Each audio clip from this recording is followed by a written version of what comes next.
మిథున్ రెడ్డితో ఆయన తల్లి స్వర్ణలత, చెల్లి శక్తిరెడ్డి, బావ అఖిల్ ములాఖత్ అయ్యారు. వీరితో పాటుగా వైఎస్ఆర్సీపీ నేతలు కూడా అక్కడికి వెళ్లారు. ఈ సందర్భంగా మిథున్ రెడ్డి ఆరోగ్య పరిస్థితిని కుటుంబ సభ్యులు అడిగి తెలుసుకున్నారు. ఈ క్రమంలో ఆయన తల్లి స్వర్ణలత భావోద్వేగానికి గురయ్యారు. సెంట్రల్ జైల్లో తన కుమారుడికి కనీస సౌకర్యాలు కల్పించడం లేదంటూ కన్నీటి పర్యంతమయ్యారు. మెరుగైన సౌకర్యాలు కల్పించాలని కోరారు. కాగా ఏపీ మద్యం కుంభకోణం కేసులో వైఎస్ఆర్సీపీ ఎంపీ మిథున్ రెడ్డి 10 రోజుల పాటు రిమాండ్ విధించింది విజయవాడ ఏసీబీ కోర్టు.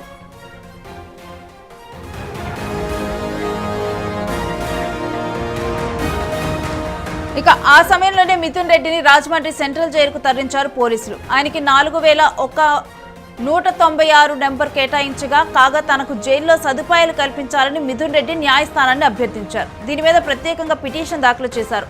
దీనిపైన విచారించిన అనంతరం కూడా సదుపాయాలు కల్పించడానికి న్యాయస్థానం అంగీకరించింది. మిథున్ రెడ్డి జూలై 19న సిట్ విచారణకు హాజరయ్యారు. ఆయన 7 గంటల పాటు విచారించారు. ఇక ఆ తర్వాత ఆయన అరెస్టు చేశారు. మిథున్ రెడ్డి ముందస్తు బెయిల్ కోరినప్పటికీ మిథున్ రెడ్డికి హైకోర్టు, సుప్రీంకోర్టు రెండు కూడా బెయిల్ నిరాకరించడం జరిగింది.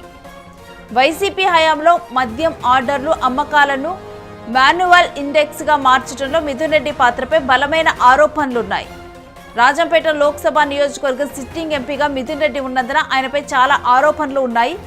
ఇక చంద్రబాబు నాయుడును ఉంచిన జైల్లోనే మిథున్ రెడ్డిని కూడా పెట్టి పగ తీర్చుకుంటుందని టీడీపీ ప్రభుత్వంపై కూడా ఇప్పుడు విమర్శలు వస్తూ ఉన్నాయి.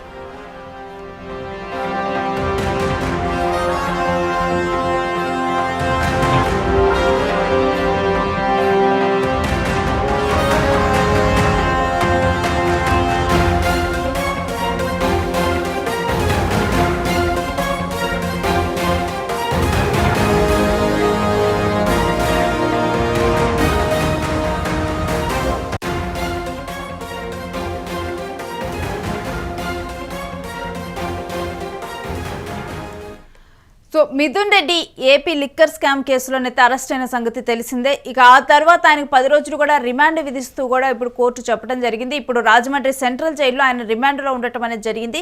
ఎంపీ మిథున్ రెడ్డిని ఈరోజు ఆయన కుటుంబ సభ్యులు కలవటం జరిగింది. అయితే గతంలో కూడా ఒక 4-5 రోజుల క్రితం కూడా, ఒక వారం క్రితం కూడా ఆయనతో ములాఖత్ అయ్యారు. ఈవెన్ పెద్దిరెడ్డి రామచంద్రారెడ్డి ములాఖత్ అయ్యారు. ఆయనతో పాటు తానేటి వనిత అదే వాళ్ళు కూడా వెళ్ళటం అయితే జరిగింది. సో ఇప్పుడు ఈరోజు కూడా మిథున్ రెడ్డి సిస్టరు, అదేవిధంగా మిథున్ రెడ్డి వాళ్ళ మదరు రావటం జరిగింది. ఆయనతో ములాఖత్ అయ్యేందుకు రావటం జరిగింది. అలానే మిథున్ రెడ్డి వాళ్ళ బావ వీళ్ళు కూడా రావటం జరిగింది. వచ్చిన తర్వాత మిథున్ రెడ్డిని కలిసిన తర్వాత కూడా మిథున్ రెడ్డి తల్లిగారు ఒక్కసారిగా కూడా ఆమె భావోద్వేగానికి లోనయ్యారు. అంటే తనకి కావాల్సిన సదుపాయాలు ఏమీ కూడా కల్పించటం లేదు అంటూ కూడా మిథున్ రెడ్డి తల్లి కన్నీటి పర్యంతమయ్యారు. ఒక్కసారిగా భావోద్వేగానికి గురయ్యారు. సో చూస్తూ ఉన్నాం కదా, మిథున్ రెడ్డితో ములాఖత్కి ఆయన తల్లి, అదేవిధంగా తన సిస్టరు, అదేవిధంగా తన బావ వీళ్ళు రావటం జరిగింది. వచ్చిన తర్వాత మిథున్ రెడ్డితో ములాఖత్ అయ్యి కూడా అక్కడ నుంచి బయలుదేరారు. వీటితో పాటు కొంతమంది వైసీపీ సభ్యులు రావటం జరిగింది. ఇప్పుడు ప్రజెంట్ అయితే జైల్లో ఈ 10 రోజుల రిమాండ్లోనైతే మిథున్ రెడ్డి ఉండటం అయితే జరిగింది. అయితే ఆల్రెడీ కూడా పిటిషన్ వేయటం అయితే జరిగింది. దీనికి సంబంధించి కూడా అయితే ములాఖత్ అయ్యేందుకు మార్గాన్ని పెద్దిరెడ్డి రామచంద్రారెడ్డితో కూడా మార్గాన్ని భరత్ రావటం జరిగింది. ఇప్పుడు ఆయన తల్లిదండ్రులు, ఇప్పుడు ఆయన తల్లి, అదేవిధంగా సిస్టర్ వీళ్ళతో కలిసి కూడా మార్గాన్ని భరత్ కూడా రావటం అయితే జరిగింది వీరితో పాటు. అయితే ఇప్పుడు ఎంపీ మిథున్ రెడ్డికి సరైన సౌకర్యాలు కల్పించడం లేదంటూ కూడా వాళ్ళ తల్లి ఆరోపిస్తూ ఉన్నారు.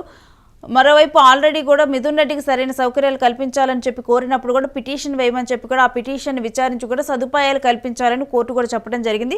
అయితే ఆ సదుపాయాల్లో ఒక పూట భోజనం ప్రొవైడ్ చేయడం ఉంది. అదేవిధంగా తనకు కావాల్సిన టీవీ ఇవి ఉండాలని చెప్పి కూడా కోరటం జరిగింది. వాటికి ఒప్పుకొని, ఒక పూట భోజనానికి ఒప్పుకొని వీటన్నిటికీ ఖర్చు కూడా మిథున్ రెడ్డి భరించాలని చెప్పి కూడా కోర్టు ఆదేశాలు ఇవ్వటం అయితే జరిగింది.